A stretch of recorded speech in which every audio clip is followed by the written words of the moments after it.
Apakah itu gentian kaca dan bagaimana ia dihasilkan?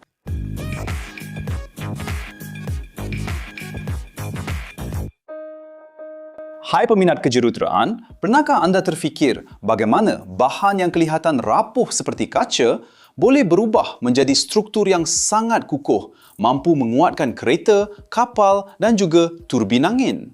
Di sebalik paradoks ini, terdapat gentian kaca, salah satu bahan yang paling serba boleh dalam industri moden. Tetapi, apa sebenarnya yang mendefinisikan komposit ini dan apakah proses kimia serta fizikal yang membolehkan ia dihasilkan? Tetapi sebelum itu, apa itu gentian kaca? Gentian kaca, yang secara teknikal dipanggil polimer bertertulang gentian kaca atau polimer bertertulang gentian kaca adalah bahan komposit. Dibentuk oleh dua bahagian utama, gentian kaca yang berfungsi sebagai penguat dan resin polimer yang menjadi matriks. Gentian-gentian tersebut dengan diameter antara 5 hingga 25 mikrometer yang lebih halus daripada sehelai rambut memberikan kekuatan mekanikal dan ketegaran. Manakala resin, biasanya polyester, epoxy atau vinyl ester, berfungsi sebagai gam, mengagihkan beban dan melindungi gentian. Tetapi, bagaimana gentian kaca bermula? Idea untuk menguatkan bahan dengan gentian bukanlah sesuatu yang baru. Pada abad ke-18, orang Perancis telah bereksperimen dengan benang kaca dalam kain, tetapi teknologi industri hanya berkembang pada tahun 1930 didorong oleh Owens Corning Fiberglass Corporation. Syarikat itu membangunkan kaedah yang berdaya maju untuk menghasilkan gentian berterusan secara besar-besaran pada asalnya untuk penebat haba. Kemajuan penting berlaku apabila mereka memahami bahawa orientasi gentian di dalam resin boleh. Ciri-ciri mekanikal, satu prinsip yang masih menjadi teras hingga hari ini. Dan bagaimana gentian kaca dihasilkan? Proses ini melibatkan dua langkah utama, pembuatan gentian dan pembentukan komposit. Dalam pembuatan gentian kaca, bahan mentah asas ialah silika yang diperoleh daripada pasir kuarza. Untuk menurunkan takat lebur dan melaraskan sifat-sifat, mineral seperti batu kapur ditambah yang terurai menjadi oksida kalsium, alumina untuk ketahanan kimia dan oksida boron yang menurunkan kelikatan kaca cair. Campuran ini dicairkan dalam relau pada suhu kira-kira 1400 darjah Celsius membentuk kaca cair. Bahan ini kemudian melalui bushings iaitu plat platina dengan mikro lubang. Di bawah tarikan mekanikal, kaca mengalir melalui lubang-lubang tersebut membentuk filamen berterusan yang disejukkan dengan cepat menggunakan air. Satu fakta penting ialah kelajuan penarikan boleh mencapai 3,000 meter seminit. Dan penyejukan secara mendadak mengelakkan pengkristalan, mengekalkan struktur amorf kaca. Sebelum penggulungan, gentian-gentian tersebut menerima salutan atau saiz berasaskan silat. Perawatan ini meningkatkan lekatan kepada resin selepas itu dan melindungi daripada lelasan. Dalam pembentukan komposit, gentian dalam bentuk roving, kain atau tikar digabungkan dengan resin. Satu kaedah biasa ialah hand layup dan ia berfungsi seperti ini. Acuan disalut dengan agen pelepas acuan dan di atasnya disapu satu lapisan yang dipanggil gel coat atau resin berpigmen untuk kemasan. Gentian disusun secara manual selepas itu dan diresapi dengan resin serta dikatalis dengan peroksida methyl ethyl ketone. Memulakan proses pengerasan dan pengerasan berlaku melalui pempolimeran yang diaktifkan oleh haba membentuk rangkaian 3 dimensi yang keras. Reaksi eksotermik membebaskan haba antara 100 hingga 150 darjah Celsius. Dan kinetiknya mengikuti model Arrhenius seperti dalam formula di skrin, di mana K ialah pemala tindak balas, AE ialah faktor pra-eksponen, EA ialah tenaga pengaktifan, R ialah pemala gas dan T ialah suhu dalam Kelvin. Proses automatik seperti pultrusi untuk profil dan filamen winding untuk tangki silinder menggunakan ketegangan terkawal untuk melaraskan gentian dan memaksimumkan kekuatan arah. Sekarang, kenapa gentian kaca begitu tahan lasat? Jawapannya terletak pada sinergi antara komponen-komponen tersebut. Gentian dengan ikatan SiO-SeM stabil atau jambatan siloksana menampung beban tegangan.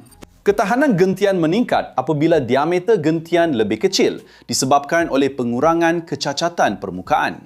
Dan resin memindahkan tegangan antara gentian dan menahan mampatan. Antara muka gentian dan resin yang diperkukuhkan oleh silan menghalang delaminasi atau pengelupasan. Secara mikroskopik, apabila beban dikenakan, retakan merebak melalui resin tetapi dialihkan oleh gentian. Satu mekanisme yang dipanggil jambatan retak yang menghilangkan tenaga. Dan di mana gentian kaca digunakan? Penggunaannya sangat pelbagai. Digunakan dalam badan bas, tangki bahan api dan kipas bot. Ini kerana ringan bahan tersebut mengurangkan penggunaan tenaga.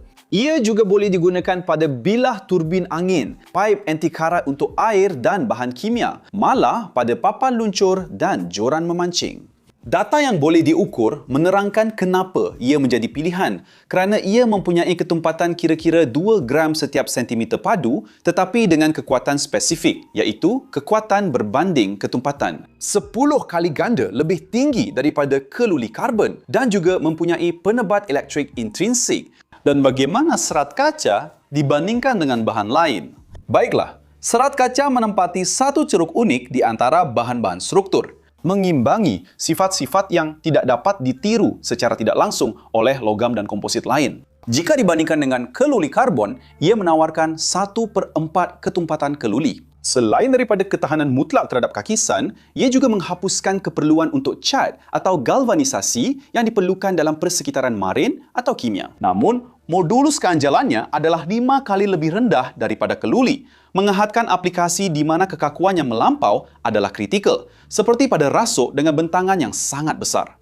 Berbanding dengan aluminium, ia mengekalkan kelebihan anti kakisan dengan kos 30% lebih rendah setiap unit isi padu, tetapi kalah dari segi kekonduksian haba dan elektrik, menjadikannya tidak sesuai untuk penukar haba atau komponen elektrik. Serat karbon pula mengatasi serat kaca dari segi kekuatan spesifik. Tetapi, ia menang dari segi kos kerana serat karbon pada masa kini berharga sekitar $15 hingga $150 setiap kilogram, manakala serat kaca hanya $1 hingga $5 setiap kilogram. Secara khusus, dalam aplikasi seperti turbin angin, serat kaca mendominasi kerana keseimbangan antara kos dan kekuatan, di mana ia mampu menampung beban kitaran yang setara dengan 80% daripada serat karbon. Tetapi, hanya pada 20% daripada harganya. Manakala dalam tangki kimia, sifat inersia terhadap asid melebihi walaupun aloi logam seperti keluli tahan karat. Saya sebagai contoh sedang merangka satu projek untuk sebuah loji kimia pengeluaran nikel dan kobalt. Dan dalam beberapa bahagian proses, asid sulfurik digunakan dalam proses tersebut. Dan kerana komposisi larutan kimia sangat berasid, sebahagian besar paip, tangki dan juga lapisan kolam takungan dibuat menggunakan gentian kaca disebabkan kosnya rendah dan ketahanannya terhadap kakisan. Kekurangan yang berterusan adalah pada proses kitar semula. Kerana berbeza dengan logam komposit gentian, resin memerlukan proses terma yang kompleks untuk pemisahan.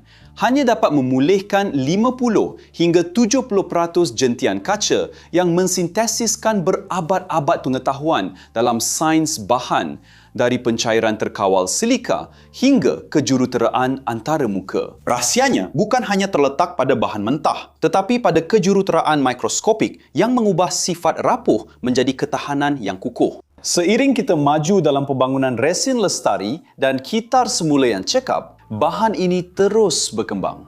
Kini bukan sahaja sebagai alat industri tetapi juga sebagai sebahagian daripada ekonomi kitaran.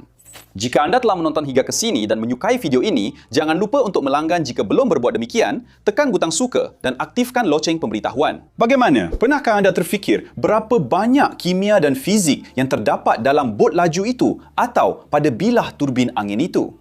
Apakah bahan lain yang anda tahu diperbuat daripada gentian kaca? Tinggalkan di ruangan komen kerana saya ingin tahu. Di sebelah sini ada 2 pilihan video menarik yang anda perlu tonton untuk menambah pengetahuan dan meneroka rasa ingin tahu anda. Dan jika anda ingin menyokong kami, hanya perlu tekan butang suka, langgan saluran ini, aktifkan loceng pemberitahuan dan pertimbangkan untuk menjadi ahli saluran. Itu sahaja pencinta kejuruteraan. Salam mesra dan jumpa anda di video seterusnya.